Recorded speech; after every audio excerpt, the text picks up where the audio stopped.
الله ربي والإسلام ديني ومحمدا رسول الله ويقيني. Malam ini kita menyadarkan diri kita, terlebih lagi yang berceramah, jangan kau hanya sampai menyampaikan ayat saja. Hai Abdul Somad, apakah kau yang bicara itu hatimu sudah hidup? Senantiasa merasakan diri, aku orang paling hina, aku orang paling kotor, ditempelkan kening ke lantai di tempat yang diinjak tapak kaki, mengatakan bahwa aku bukan siapa-siapa. Ketika engkau merasa dirimu tinggi di atas, kau bukan apa-apa, karena yang paling tinggi di badanmu pun kau tempelkan. Tapi saat kau jatuh, rendah, down, stres, kau jangan merasa rendah, karena kau tegak berdiri di hadapan Allah. Kau angkat dua tangan, Allahu Akbar. Di dalam diri ini disebut dia dengan qalb. Kenapa disebut qalb? Orang Arab menyebut qalb qallaba, karena sifatnya berbolak-balik. Pada saat selesai salat, astaghfirullahalazim, tidak ada yang paling bersih, dia bersih. Tapi pada saat petang sore hari, yusbihu mu'minan, paginya putih, bersih, tak bernoda. Wa yumsi kafiran, petangnya hitam. Makanya dari pagi dibersihkan. Solat subuh bersih, solat zuhur bersih, condong matahari solat asar bersih, tenggelam matahari solat maghrib bersih, sempurna gelap malam solat isya bersih, tengah malam bangun tahajud munajat di tengah malam orang tertidur.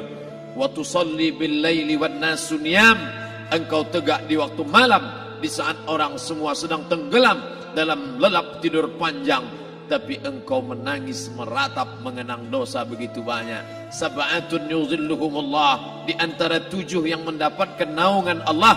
Yauma la zilla illa zilluh, hari itu tak ada naungan kecuali naungan Allah. Di antara yang mendapatkan naungan itu adalah rajulun zakarallah, orang yang berzikir, munajat, muhasabah diri di tengah malam, sunyi, sepi, fafadat ainahu, menetes air matanya. Berapa banyak sudah harta dititipkan Allah, berapa kupakai untuk zakat, wakaf, infak, sedekah, wasiat, hibah, ghanimah, harta rampasan perang di zaman Nabi. 7 harta yang akan menolong di hadapan Allah, 1 pun tak dipakai. Umur diberikan Allah 40, 60, 70. Berapa yang kupakai untuk menolong agama Allah? Berapa yang kupakai untuk mengingat Allah? Mata, tangan, telinga, kaki akan diminta tanggung jawab di hadapan Allah. Al-yawma nakhtimu ala afwahihim, mulut terkunci. Wa tukallimuna aydihim, tangan akan bicara. Wa tashhadu arjuluhum, kaki akan bersaksi di hadapan Allah. Siapa yang bisa menolong waktu itu? Kalau pernah tangan ini saat punya kekuasaan, 1 coretan tanda tangan bisa mempermudah urusan masjid. Sebutir kekuasaan yang dititipkan Allah bisa dipakai menolong agama Allah. Itulah yang akan menolong di hadapan Allah. Apa yang disampaikan malam ini, semua biaya pengurusan masjid 0. Itulah sesungguhnya yang akan menolong di hadapan Allah. Adapun harta yang disimpan, tabungan, deposito, tanah, rumah, kendaraan, semua akan tinggal menjadi harta warisan. Lalu yang kita bawa mati apa? Dulu dibangga-banggakan, dihormati, dimuliakan. Yang kami muliakan Al-Mukarram, Al-Ustad. Tapi pada saat tiba masanya, yang kita bawa tak lain tak bukan innallaha la yanzuru ila ajsamikum. Allah tak menengok badan, fisik, bentuk tubuh, baju. Ini sampulnya saja. Wala ila suwarikum, Allah tak menengok rupa, wajah. Walakin yanzuru ila qulub, hati kamu yang bersih itulah yang kau bawa menghadap Allah Subhanahu wa taala. Yauma la yanfa'u malun, harta tak berguna, wala banun, anak tak bisa menolong. Harta tak berguna, anak tak mampu menolong. Illa man atallah, kecuali orang yang datang menghadap Allah biqalbin salim, dengan hati yang bersih, hati yang tulus, hati yang memercikkan cahaya iman, hati yang bersih dari hasad, busuk hati, sum'ah, riya, takabbur. Itulah yang menolong di hadapan Allah Subhanahu wa taala. Tulang, kulu, kulit, darah, lemak, sumsum akan menjadi santapan cacing tanah. Begitu besok pagi pintu kamar tak bisa diketuk, istri bolak-balik membangunkan tak terjaga, dipegang pipi sudah sejuk macam es batu, tanda jantung tak lagi berdetak, maka darah mulai berubah menjadi nanah, busuk. 1, 2, 3 hari kalau tidak disuntik formalin, jasad paling busuk jasad manusia, karena semua dia makan herbivora, tanaman saja. Tapi kita ini omnivora, semua masuk. Maka begitu mati, paling bagus orang Islam paling cepat dikuburkan. Selesai acara pemakaman, habiskah masalah, muncul masalah baru. Disitulah kita baru sadar. Apa kata Imam Ali radhiyallahu an? An-nasu niyam. Semua manusia waktu hidup itu tidur. Bapak tidur, ibu tidur, saya tidur. Semua orang waktu hidup itu tidur. Falamma matu, ketika dia mati, disitulah dia baru terjaga dari tidur panjang. Saat Israel mencabut nyawa, ditarikkannya adalah satu centapan yang kuat. Disitulah kita baru terjaga dari tidur panjang. Betapa aku meninggalkan salat, betapa aku tak berzakat, betapa dulu kekuasaan. Aku lulus umur 30, pensiun 58, 28 tahun apapun tak pernah kubuat untuk agama. Sibuk membesarkan anak, sibuk mengurus warisan. Anak pun tak ingat dengan kita, karena kita lupa menanamkan pendidikan agama di dalam otak kepalanya. Andai dulu pernah dia dibawa ke masjid, andai dulu pernah dia dibawa umrah, andai dulu dia dimasukkan SD IT, SMP IT, SMA IT, Islamic Boarding School, dibawa ke masjid, takkan dia lupa mendoakan selesai salat, Rabbighfirli wali walidayya warhamhuma kama rabbayani saghira. Harta yang banyak tak sempat menolong agama Allah. Anak tunggal semata wayang tak sempat dididik agama. Istri meninggalkan dalam keadaan stres susah hatinya karena dia tak diajarkan sabar menerima ridha ketetapan takdir Allah. Dan paling celaka, tak pernah anggota tubuh ini dipakai untuk berzikir, muhasabah, mengingat Allah. Tak pernah mata dipakai menengok Quran, kitab suci Allah. Tak pernah dipakai hati merenung sejenak, apa yang akan kubawa mati menghadap Allah Subhanahu wa taala. Malam ini saya tak minta diajak ceramah tentang hukum zakat, hukum puasa.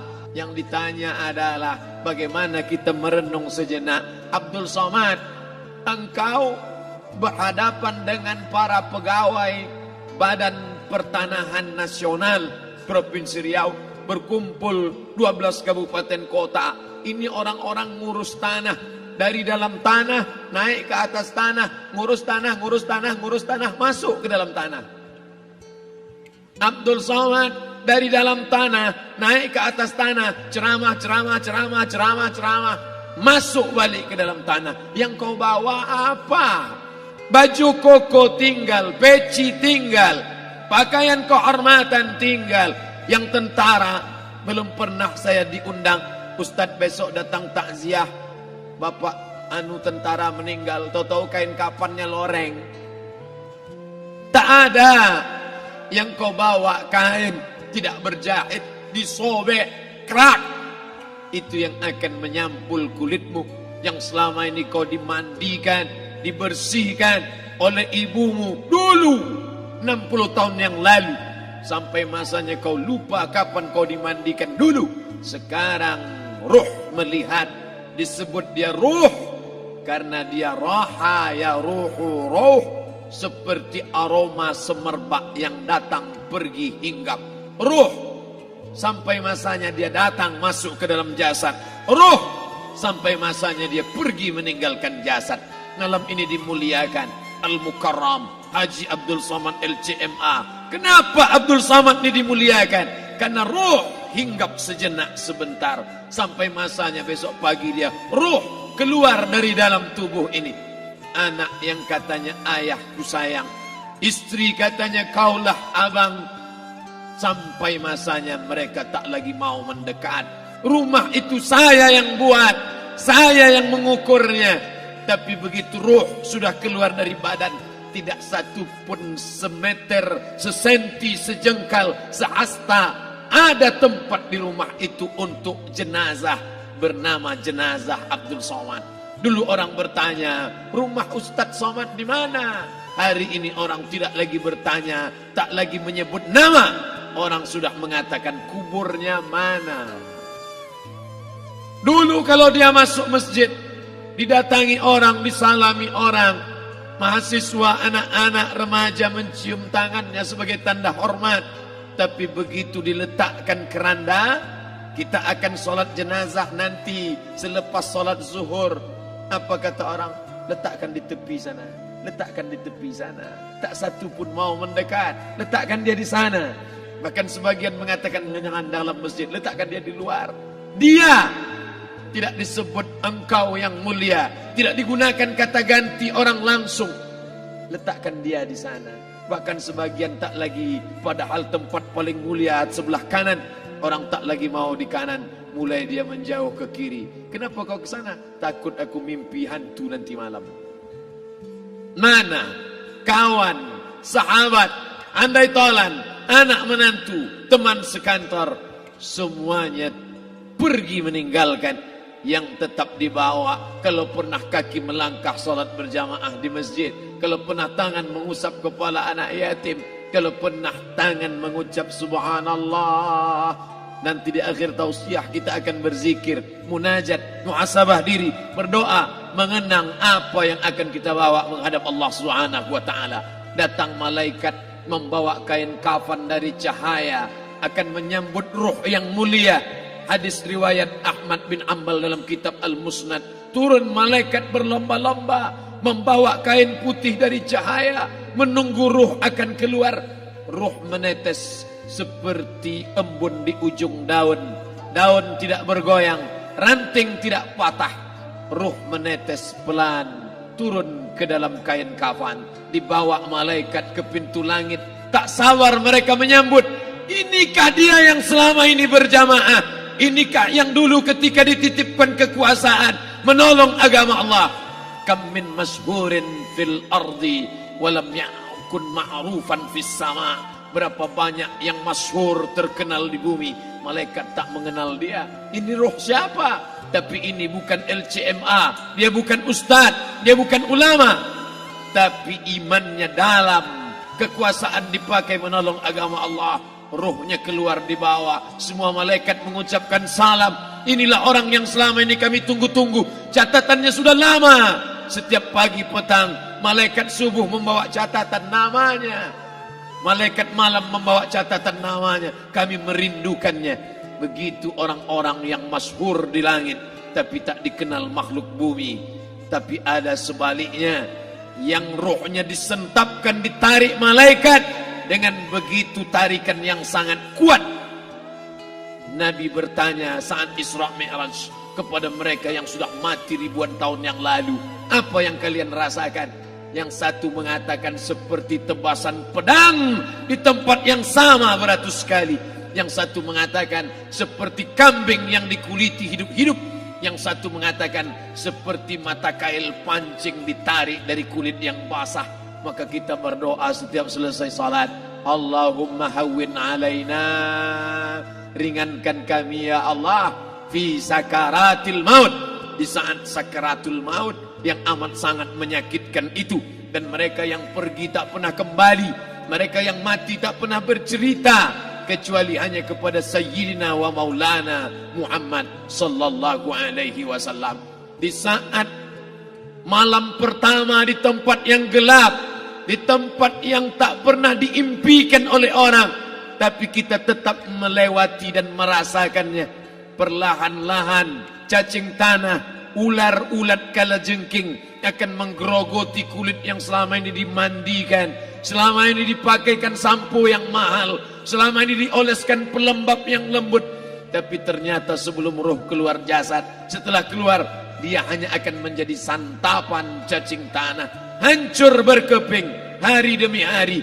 Yang pertama kali membusuk adalah mata, karena dia berisi cairan. Cairan ini mengering, busuk dan berlubang. Lalu kemudian usus sebulan di dalam tanah. Mulai dia menggelembung masuk angin dan dia meletus pecah. Cacing-cacing tanah mulai datang menggerogoti, memakan. Habis lemak, tulang, kulit, bulu, sumsum, darah, jantung, empedu, limpa, buah pinggang. Habis semuanya, tinggal tulang-tulang yang memutih, dimakan oleh tanah, ditelan oleh massa. Sampai akhirnya Asi bin Wa'il membawa tulang yang kering itu kepada Nabi Muhammad, baginda Sayyidina wa Maulana Muhammad. Ya Muhammad, ayuhyi rabbuka hadzal izam, sanggupkah Tuhanmu menghidupkan tulang yang kering ini? Nabi diam tak menjawab, sampai akhirnya datang Jibril alaihi salam membawakan wahyu. Qul, katakan kepada dia. Ayat ini dibaca malam Jumat. Bapak Ibu semua hafal, kita baca qul yuhyiha allazi ansha'aha awwala marrah wa huwa bikulli khalqin alim.